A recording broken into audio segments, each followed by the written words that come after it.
பிரிண்டூட்ஸ் நேயர்களுக்கு வணக்கம். தமிழ்நாடை பார்த்தா பாஜகவுக்கு கொஞ்சம் அள்ளுதான் போல இருக்கு. எப்ப பார்த்தாலும் தமிழ்நாடவே குறைச்சி என்ன பண்றாங்க, எடை போட்டுறாங்க. ஆனா தமிழ்நாடு இவங்களுக்கு சிகரம் மாதிரி இருக்குது, எட்டவே முடியல. பாஜக எப்படியாவது தமிழ்நாட்டுக்குள்ள தங்களுடைய காலை பதிச்சிடணும் அப்படின்னு ஒவ்வொரு எலெக்ஷன் டைம்லயும் முயல்றாங்க.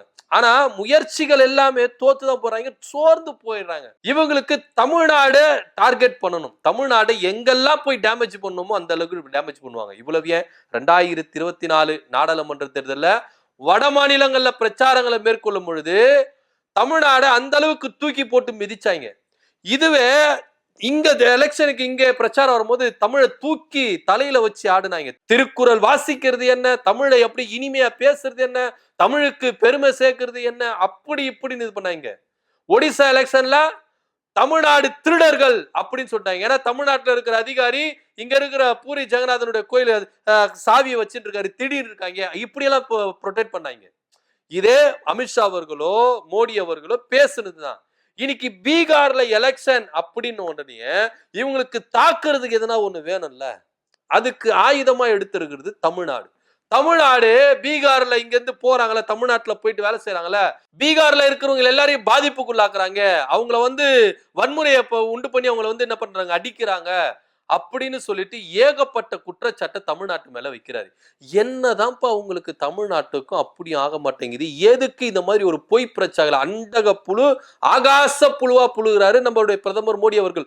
கொஞ்சமாச்சுன்னா நான் கூச தேவையில்லையா உங்களுக்கு? இந்த மாதிரி ஒரு புழுவை புழுகிறமே, சுயநலத்துக்காக ஓட்டு வாங்கணும் அப்படின்றதுக்காக இந்த அளவுக்கெல்லாம் ஒரு மாநிலத்தை டேமேஜ் பண்ணீங்களா? இங்க வட மாநிலத்துல இருக்கிறவங்க எல்லாருமே தமிழ்நாட்டுல எந்த அளவுக்கு சேஃபா வேலை செய்யறாங்க. ஏன் உங்களுடைய ஆளுநர் RN ரவி எந்த அளவுக்கு சூப்பரா சர்டிபிகேட் கொடுத்தாரு. தமிழ்நாட்டுல ரொம்ப பாதுகாப்பா இருக்கிறாங்க, பெண்கள் பாதுகாப்பா இருக்கிறாங்க. சென்னையில அந்த அளவுக்கு பாதுகாப்பு மாநிலமா இருக்கு. ஏன்னா மற்ற மாநிலத்திலிருந்து வேலை செய்யறதுக்கு தமிழ்நாடு மாநிலம் ரொம்ப உகந்த மாநிலமா இருக்குதுன்னு அவரே சர்டிபிகேட் கொடுத்தாரு. நிறைய பேர் கொடுத்தாங்க. ஆனா இவங்களுக்கு மட்டும் தமிழ்நாடை போக்கஸ் பண்ணி டேமேஜ் பண்ணியே ஆகணும். ஏன்னா தமிழ்நாட்டுல இவங்க பேச இப்போ இதே 2026 சட்டமன்ற தேர்தல் வரப்போகுது. இதே மோடி இங்க வருவாரு, பேசுவாரு. அந்த டைம்ல தமிழ்நாடை எப்படி தலையில தூக்கி வச்சு ஆடுறாரு மட்டும் பாருங்க. இன்னைக்கு பீகார்ல போயிட்டு தமிழ்நாட ரொம்ப தரக்குறைவா பேசுறாரு ஒரு பிரதமர். இவர் கண்ட்ரோல்ல தான் இருக்கு தமிழ்நாடு மாநிலம். ஆனா இவர் என்ன சொல்றாரு, தமிழ்நாடு ரொம்ப குறைவா மலிவான அரசியல். எதுக்கு இந்த மாதிரி ஒரு அரசியல் நீங்க செய்யணும்? தமிழ்நாடு அந்த அளவுக்கு ஒரு கேவலப்படுத்தி தமிழ்நாட்டுல இருக்கிற மக்கள்லாம் பீகார் மாநிலத்திலிருந்து வந்தவங்களை இங்க தாக்குறாங்களாம். அந்த அளவுக்கு அவர் பேசியிருக்கிறாரு. அப்ப சரி, ஓகே, நான் கேட்கிறேன், தமிழ்நாட்டுல உங்களுக்கு தாக்குதல் உண்டாகுது, பீகார் மாநிலத்திலிருந்து இங்க தமிழ்நாட்டுல பாதிப்பு வருதுன்னா எதுக்கு நீங்க கொலை கொலையா ட்ரெயின்ல வரீங்க?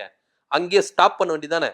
தமிழ்நாட்டுல போனா உங்களை அடிக்கிறாங்க, தமிழ்நாட்டுல போனா உங்களை துன்புறுத்துவாங்க, நீங்க போகாதீங்க அப்படின்னு எல்லாருக்குமே தெரியும். வேலை செய்யறவங்களுக்கு தெரியும்.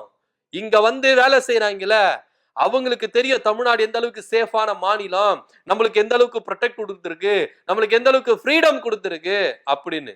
ஆனா மேல அங்க உட்காந்துக்கிட்டு பீகார்ல என்ன சொல்றாரு பிரதமர் மோடி அவர்கள், பீகார் மாநில இளைஞர்களை இங்க தமிழ்நாட்டுல இருந்து போறாங்க, துன்புறுத்துறாங்க, பாதிப்புகளை. இப்ப இங்க ஒருத்தர் மணியை தூக்கின்னு வந்துட்டார் அடிக்கிறதுக்கு. மோடி சொன்னது கரெக்ட், மோடி சொன்னது கரெக்ட்னு தூபம் காட்டுறதுக்கு வந்துட்டாரு அண்ணாமலை அவர்கள். அவருக்கு கொஞ்சம் கூட என்ன பண்ணல, வெக்கமே இல்லையா, என்ன மேட்டர் நம்மளுக்கு தெரியல. ஏன்னா அவர் தமிழ்நாட்டுல விஷயங்கள் பார்த்து கொண்டு இருக்கிறாரு. அவர் என்ன பண்றாரு, மோடி சொன்னது கரெக்ட் தான். இங்க திமுக அரசு எந்த அளவுக்கு பாதிப்புக்குள்ளாக்குறாங்க. திமுக அரசு மட்டும் இல்ல, திமுக காரங்களே இங்க பீகார் மாநிலத்தவருக்கு என்ன பண்றாங்கன்னா டார்ச்சர் கொடுத்துருக்காங்க. டார்ச்சர் கொடுக்கறவங்க, பாதிப்புக்குள்ள உண்டாக்குறவங்க, அடிக்கிறவங்க, உதைக்கிறவங்கன்னா எதுக்குப்பா நீங்க பீகார் மாநிலத்தில் இளைஞர்களையோ இல்ல பீகார் மாநிலத்திலவர்களையும் எதுக்கு நீங்க தமிழ்நாட்டில் அலோ பண்றீங்க? சொல்லி அனுப்ப வேண்டியதானே, எப்பா நீங்க இங்க வராதீங்க, இங்க என்ன பண்ணுவீங்க, அடிப்பாங்க, ஒடிப்பாங்க, நீங்க போயிடுங்க அப்படி சொல்ல வேண்டியதானே. ஏன் சொல்ல? ஏன்னா வேலை செய்யறவங்களுக்கு தெரியும். இன்னைக்கு நீங்க அரசியல் பண்றதுக்காக என்ன வேணா பேசலாம், எப்படி வேணாலும் பேசலாம், நாக்குல நரம்பு இல்லாம கூட நீங்க பேசி எப்படின்னா திரித்து பேசலாம். ஆனா வேலை செய்ய வரான்ல, அவனுக்கு தெரியும் தமிழ்நாடு எந்த அளவுக்கு சேஃப் மாநிலமா இருக்கு, தமிழ்நாட்டுல நம்மளுக்கு எந்த அளவுக்கு ப்ரொடெக்ட் கொடுக்குறாங்க, தமிழ்நாட்டுல ஒவ்வொருத்தரும் நம்ம கூட எப்படி அண்ணன் தம்பியா பழகுறாங்க, தமிழ்நாட்டுல நம்மளுக்கு எந்த அளவுக்கு அரசு வந்து நம்மளுக்கு ஃப்ரீடம் கொடுத்துருக்கு அப்படின்னு எல்லாருக்குமே தெரியும். இதே நீங்க சொல்ற மாதிரி தமிழ்நாட்டுல திமுக அரசு மற்ற மாநிலத்துல இங்க வந்து வந்து வேலை செய்யறவங்களுக்கு டார்ச்சர் கொடுக்குறாங்க, பாதிப்புக்குள்ளாக்குறாங்க அப்படின்னா ஒரு வட மாநிலத்தவருக்கு இங்க வந்து வேலை செஞ்சிருப்பாங்க. இந்நேரம் மூட்டை முடிச்செல்லாம் கிளப்பியிருக்க மாட்டாங்க. எத்தனையோ வீடியோக்கள்ல பாக்குறோம். ட்ரெயின்ல ஃபுல்லா கொலை கொலையா வந்து இறங்குறாங்க. சென்ட்ரலோ எக்மூர் ரயில்வே ஸ்டேஷனோ வட மாநிலத்தவர்களை நிரம்பி வழியதை நம்ம கொஞ்ச நாளைக்கு முன்னாடி கூட நம்ம பார்த்தோம். ஏன் வர்றாங்க? எதுக்கு வராங்க? ஏன்னா தமிழ்நாட்டுல போனா நம்ம பொழைச்சிக்கலாம்ப்பா, நம்ம மாநிலத்துல இல்லப்பா. இவ்வளோ பேசுறாங்கல்ல, பீகாரை விட்டு எதுக்குங்க வரணும்? இன்னைக்கு பீகார்ல இருந்து வந்து இங்க எத்தனை பிள்ளைகள் படிக்கிறாங்க? அரசு பள்ளிகள் எத்தனை பிள்ளைகள் படிக்கிறாங்க? அதெல்லாம் நீங்க நோட் பண்ண வேண்டாமா? இதே பீகார்ல இன்னைக்கு பேசுற மோடி கவர்மெண்ட் அங்க வேலை வாய்ப்புகளை நீங்க ஏற்படுத்தி கொடுத்தீங்கன்னா, அங்க நீங்க கல்வியை நீங்க ரொம்ப உகந்ததா கொடுத்தீங்கன்னா, அங்க மக்களை நீங்க வாட்டாம இருந்தீங்கன்னா எதுக்கு இங்க வந்து வந்து பொலப்பல நடத்த போறாங்க? கொஞ்சமாச்சும் யோசிக்க தேவையில்ல. பீகார்ல ஒண்ணுமே கிடையாது. நீங்க கோடி கணக்குல நிதியை போட்டு கொட்டினாலும் பீகார் இன்னும் வளர்ச்சி அடையாத மாநிலமா தான் இருக்கு. அதனால தான் அங்க இருக்கிற படித்த இளைஞர்களோ இல்ல பாமர மக்களோ எல்லாருமே என்ன பண்றாங்க? இங்க வந்து வேலை செய்யறதுக்கு வராங்க. வந்தாரை வாழ வைக்கும் தமிழ்நாடு அப்படின்ற மற்ற மாநிலத்துல போயிருக்கலாம்ல, ஏன் மற்ற மாநிலத்துல போக மாட்டேன்? தமிழ்நாடு மட்டும் குறிக்கோளா வச்சு வராங்க. ஏன்னா தமிழ்நாட்டுல அவங்க சேஃபா என்ன பண்றாங்க? இருக்கிறாங்க. குடும்பத்தோட இன்னைக்கு எத்தனை பேர் சேஃபா இங்க வந்து தங்கி இருக்கிறாங்க? பாதுகாப்பா எப்படி தங்கி வந்திருக்காங்க? அண்ணன் தம்பியா எப்படி பழகுறாங்க? இதெல்லாம் இவங்க போய் கிரவுண்ட் லெவல்ல இறங்கி பார்க்க மாட்டாங்க. கிரவுண்ட் லெவல்ல இறங்கி பார்த்தாதான் அந்த மக்கள் படுற கஷ்டங்களும் வேதனைகளுக்கு தெரியும். இவங்களுக்கு எப்படி தெரியுமா? போற போக்குல ஒரு விஷயத்த சொல்லிட்டு போனோம், அதுக்கு சிங்சாங் அடிக்கிறது இங்க சில பேர் இருப்பாங்க. அவங்கள என்ன பண்ணுவாங்க? கூட்டாக இருந்து என்ன பண்ணுவாங்க? இதே விஷயத்த இவங்க கிரவுண்ட் லெவல்ல இறங்கி எப்பா மற்ற மாநிலத்தவர்கள் இங்க வந்து வேதனைப்படுறாங்களா, கஷ்டப்படுறாங்களா அப்படின்றத இங்க உட்காந்து என்ன பண்ணிருப்பாங்க? பார்த்திருப்பாங்க. இவங்க அதெல்லாம் பார்க்கறது இல்ல. இப்போ இப்படி மோடி பேசுறாருல, தமிழ்நாடை எந்த அளவுக்கு குறைச்சு பேசணுமோ, தமிழ்நாடு எந்த அளவுக்கு தரக்குறைவா பேசணுமோ பேசிட்டார்ல, அடுத்த வருடம் 2026 சட்டமன்ற தேர்தல் பிரச்சாரத்துக்கு இதே மோடி இங்க வருவாரு. அதே வாயி தமிழ்நாட பத்தி ரொம்ப உயர்வா பேசும், வளர்ச்சிகளை குறித்து பேசும், எல்லாமே பேசும், தமிழை வந்து ரொம்ப புகழ்ந்து பேசும். இதெல்லாம் நம்ம பார்த்ததுதான். இங்க 2024 நாடாளுமன்ற தேர்தலில் தமிழ்நாட்டுல எந்த அளவுக்கு வந்து பிரச்சாரங்களை மேற்கொண்டாங்க, எப்படியெல்லாம் பாட்டு பாடுனாங்க, எப்படியெல்லாம் வந்து என்ன பண்ணாங்க? தமிழை புகழ்ந்தாங்க, திருக்குறளை வாசிச்சாங்க, என்னென்னவோ பண்ணாங்க. இந்த மாதிரி ஒரு கலாச்சாரம் எங்கேயுமே இல்லை அப்படின்லாம் புகழ்ந்தாங்க. இங்க எலெக்ஷன் முடிஞ்சது, 2ஆம் கட்ட எலெக்ஷன் வட மாநிலங்கள் ஒண்ணு, அங்க போயிட்டு என்ன பண்ணாங்க? அப்படியே பல்ட்டி அடிச்சாங்க. தமிழ்நாடு திருடர்கள்ன்றது, தமிழ்நாட்டு ரொம்ப தரகர்வா பேசுறது, என்ன வளர்ச்சி இல்லைன்றது, என்னென்னவோ பேசுறது. இதேதான் பாஜகவும் இன்னைக்கு பீகார்ல பிரதமர் மோடி அவர்கள் தமிழ்நாடு ரொம்ப தரக்குறைவா பேசியிருக்கிறாரு. 2026 சட்டமன்ற தேர்தலில் தமிழ்நாட்டுக்கு வந்து தமிழ்நாடு உச்சத்துல வச்சு என்ன பண்ணுவாங்க? கொண்டாடுவாங்க. இதுதான் பாஜகவுடைய மாறு வேஷங்கள், பயங்கரமான மாறு வேஷங்கள் பாஜக போடுறாங்க.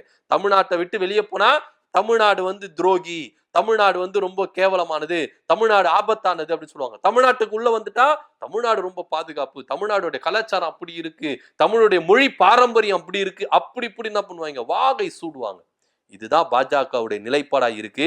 இன்னைக்கு அண்ணாமலை அவர்கள் மோடி அவர்கள் சொன்னதுக்கு குறைஞ்சபட்சம் கொஞ்சமாச்சு என்ன பண்ணிருக்கலாம்?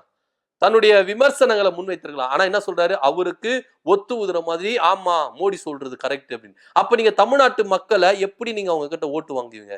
ஓட்டு கேட்கறதுக்கு போனல, தெரு தெருவா போனல, வீடு வீடா போனல, அப்ப அதுக்கெல்லாம் அவங்க மக்கள் முன்னாடி வந்து நிக்காது. எப்பா தமிழ்நாட்டுல நாங்க வட மாநிலத்தவருக்கு வேலை செய்ய, எங்களை நம்பி வேலை செய்ய வந்தவங்களுக்கு நாங்க எவ்வளவு பாதுகாப்பா இருக்கிறோம், எவ்வளவு ப்ரொவைட் பண்றோம். ஆனா எங்களை எப்படிப்பா நீ தரகுறவாய் பேசலாம்னு சொல்லிட்டு ஒவ்வொருத்தருக்கும் கண்ணு முன்னாடி வந்துட்டு போவல, நீங்க பேசுறதுல எப்படி ஓட்டு வாங்க? எதை வச்சு தமிழ்நாட்டு மக்களுடைய ஓட்டு நீங்க வாங்குவீங்க? வாங்க முடியாது. ஏன்னா நீ இன்னைக்கு பாருங்க, அதிமுகவும் கம்முன்னு இருக்கு. மோடி அவர்கள் சொன்னதுக்கு அதிமுகவும் எதனா ஒரு கண்டன அறிக்கை கொடுத்துருங்க. எப்படிங்க நீங்க தமிழ்நாடை வந்து தரகுறவா பேசுவீங்க? கூட்டணியில இருக்கலாம், தமிழ்நாடு இந்த அளவுக்கு தரைகுறவா பேசலாமா அப்படின்னு இவர் கண்டனம் தெரிவிச்சிருக்கணும். கண்டனமும் தெரிவிக்கல. ஏன்னா இவங்க எல்லாருமே ஒரே கூட்டு. இதே அதிமுகவோ பாஜகவோ பிரதமர் மோடியோ அண்ணாமலையோ மக்களை போய் சந்திக்கணும், எலெக்ஷனுக்கு வீடு வீடா போகணும், தெரு தெருவா போகணும். அன்னைக்கு நீங்க பேசின பேச்சுகள் எந்த அளவுக்கு உங்களுக்கு கை கொடுக்கும் அப்படின்றத கொஞ்சம் சிந்திச்சு பார்க்கணும். இதுவரைக்கும் எடப்பாடி பழனிசாமி தரப்புல இருந்து, அதிமுக தரப்புல இருந்து மோடி அவர்கள் பேசுனதுக்கு குறைஞ்சபட்ச கண்டனங்கள் கூட தெரிவிக்காம இருக்கிற தமிழ்நாடு அந்த அளவுக்கு கொடூரமானதா? தமிழ்நாடு அந்த அளவுக்கு கேவலமானதா? மத்தவங்களை வாழ வைக்காதா தமிழ்நாடு அப்படின்னு மோடி அவர்கள் பேசியிருக்காரு. வந்தாரை வாழ வைக்கும் தமிழ்நாடு, அப்படி ஒரு பாரம்பரியம் நமக்கு இருக்கு. யாரா இருந்தாலும், எதிரியா கூட இருக்கட்டும், தமிழ்நாட்டை நம்பி வந்துட்டாங்களா அவங்கள வாழ வைப்பாங்க. இதான் தமிழர்களுடைய குணம். எதிரியா இருந்தாலும் துரோகியா இருந்தாலும் தம்மை நம்பி வந்துட்டா வாழ வைக்கிறது, அடைக்கலம் கொடுக்கிறது தான் தமிழர்களுடைய பண்பாடு. இதை தெரியாம மோடி அவர்கள் பீகார் மாநில இளைஞர்கள் அங்க போயிட்டு படாத பாடுபடுறாங்க, கஷ்டப்படுறாங்க, பாதிப்புக்குள்ளாக்குறாங்க அப்படின்னு சொல்றாங்க. இங்க இருக்கிற அண்ணாமலை அவர்கள் ஆமா மோடி சொன்னது கரெக்ட், இங்க இருக்கிற வந்திருக்கிற வெளி மாநிலத்தவர்கள் ரொம்ப கஷ்டப்படுறாங்க, இங்க இருக்கிறவங்க சும்மா இருக்கிறது இல்ல, பாதிப்புக்குள்ளாக்குறாங்க, இது பண்றாங்க, அப்ப ஏகப்பட்ட குற்றச்சாட்டுகளை முன்வைக்கிறாரு. இதெல்லாம் எங்க போய் முடிய போகுது தெரியல. 2026 சட்டமன்ற தேர்தலுக்கு இதே மோடி அவர்களும் இங்க வந்து பிரச்சாரம் பண்ணணும். அப்பவும் தமிழ்நாடை பத்தி தரக்குறைவா பேசுவாரா? பேச மாட்டார். அப்ப ரொம்ப உயர்த்தி பேசுவார். ஏன்னா ஓட்டு வேணும்ல. உங்க மக்கள் எல்லாம் முட்டாளா நினைச்சிட்டு இருக்காங்களா என்ன அப்படின்னு நம்மளுக்கு தெரியல. பாஜக இங்க ஒரு வேஷம் அங்க ஒரு வேஷம் அப்படின்னு வேஷம் மாறி மாறி போட்டுட்டு இருக்காங்க. இதுல போய் முடியுது அப்படின்னு பொறுத்திருந்து பார்க்கலாம். தமிழ்நாடு ரொம்ப பாதிப்புக்குள்ளான மாநிலம், பீகார் மாநிலத்தவர்கள் அங்க போயிட்டு பாதிக்கப்படுறாங்க அப்படின்னு சொல்லிட்டு தமிழ்நாடு ரொம்ப கேவலமாகவும் இழிவுதனமாகவும் பேசியிருக்கிறார். இதற்கு ஒத்துவதற மாதிரி அண்ணாமலை அவர்களும் ஆம் மோடி அவர்கள் சொன்னது கரெக்ட் அப்படின்னு சொல்லியிருக்காரு. இதை பத்தியோட கருத்து அப்படி கீழே கமெண்ட் பண்ணுங்க. நன்றி, வணக்கம்.